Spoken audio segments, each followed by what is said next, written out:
ఈ మధ్య కాలంలో సోషల్ మీడియాలో ఎక్కడ చూసినా బెట్టింగ్ యాప్స్కి సంబంధించి వార్తలు వస్తున్నాయి. ఒకప్పుడు విపరీతంగా ఈ బెట్టింగ్ యాప్స్ని ప్రమోట్ చేసి చాలా డబ్బును వెనకేసుకున్నారు ఇన్స్టాగ్రామ్ ఇన్ఫ్లుయెన్సర్స్, యూట్యూబర్స్. వారి ప్రమోషన్స్ వల్ల చాలా మంది యూత్ దీనికి అట్రాక్ట్ అయ్యారు. దీనివల్ల వారి కుటుంబాలకు ఎంతో నష్టం జరిగింది. అందుకే బెట్టింగ్ యాప్స్పై ఎలాగైనా యాక్షన్ తీసుకోవాలని అధికారులు నిర్ణయించుకున్నారు. ఈ నిర్ణయం గురించి ఇన్ఫ్లుయెన్సర్స్ కి తెలియగానే ఒక్కొక్కరిగా తమ తప్పు తెలుసుకోవడం మొదలుపెట్టారు. ఇక సురేఖ వాణి కుమార్తె సుప్రీత కూడా ఈ యాప్స్ ని ప్రమోట్ చేయడంపై తాను నేరుగా స్పందించింది. టాలీవుడ్ లో ఎన్నో ఏళ్లుగా క్యారెక్టర్ ఆర్టిస్ట్ గా గుర్తింపు తెచ్చుకున్న సురేఖ వాణి కుమార్తె సుప్రీత కూడా ఇన్స్టాగ్రామ్ లో ఇన్ఫ్లుయెన్సర్స్ గానే సెటిల్ అయింది. తనకు సినీ పరిశ్రమతో నేరుగా ఎలాంటి సంబంధం లేకపోయినా సోషల్ మీడియా ద్వారా విపరీతంగా ఫాలోయింగ్ పెంచుకుంది. అలా తాను సోషల్ మీడియాలో ఎన్నో బ్రాండ్స్ కి ప్రమోషన్స్ కూడా చేస్తూ డబ్బులు సంపాదిస్తోంది. అందులో భాగంగా పలుమార్లు ఆన్లైన్ బెట్టింగ్ యాప్స్ ని కూడా ప్రమోట్ చేసింది.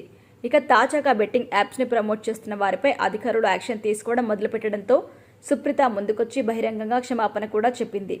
ఇక దీనిపై సురేఖ వాణి సైతం స్పందించింది. తాజాగా తన కుమార్తె బెట్టింగ్ యాప్స్ ని ప్రమోట్ చేయడం గురించి సురేఖ వాణిని సంప్రదించారు బిగ్ టీవీ రిపోర్టర్. అసలు బెట్టింగ్ యాప్స్ ని ప్రమోట్ చేయడానికి ఇన్ఫ్లుయెన్సర్స్ కి ఎవరు అప్రోచ్ అయ్యారు అనే విషయంపై ఆమె క్లారిటీ ఇచ్చింది. మేము ప్రత్యేకంగా బెట్టింగ్ యాప్స్ని ప్రమోట్ చేయలేదు. వాళ్ళు కొన్ని పోస్టులు పెట్టి ఆ పోస్ట్ని రీపోస్ట్ చేయమని చెప్పేవాళ్ళు, అంతే అని చెప్పుకొచ్చింది సురేఖ.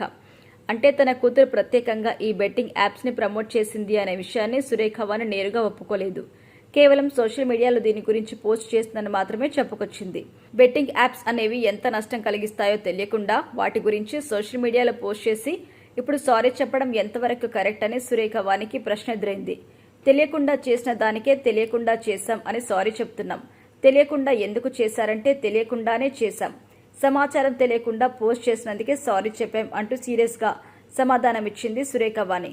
ఒకప్పుడు బెట్టింగ్ యాప్స్ ని ప్రమోట్ చేసి ఇప్పుడు అది తప్పు అని తెలిసి సారీ చెప్పినా కూడా సురేఖ వాణి కూతురు సుప్రీతపై యాక్షన్ తీసుకోవాలని అధికారులు ఫిక్స్ అయ్యారు. తనతో పాటు మరెందరో ఇన్ఫ్లుయెన్సర్స్ పై యాక్షన్ తీసుకోవడానికి అధికారులైతే సిద్ధంగా ఉన్నారు.